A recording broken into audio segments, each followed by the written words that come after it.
nhóm bọc ôn mưa đám chơi ở vòng việc cắt ngày muốn anh ấy cream không lươn ạ thế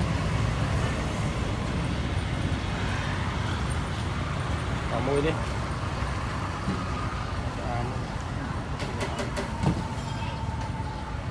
không nhân viên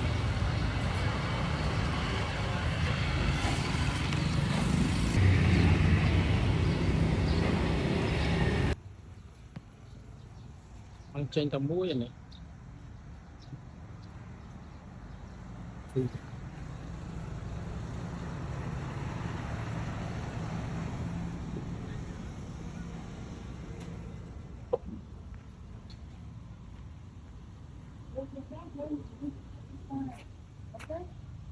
không nhân viên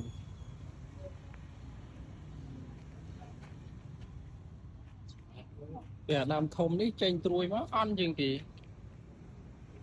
ăn bệnh hay giờ mau bị cắt nâng kia bị nhỉ nó việc đau hàng này nhưng mà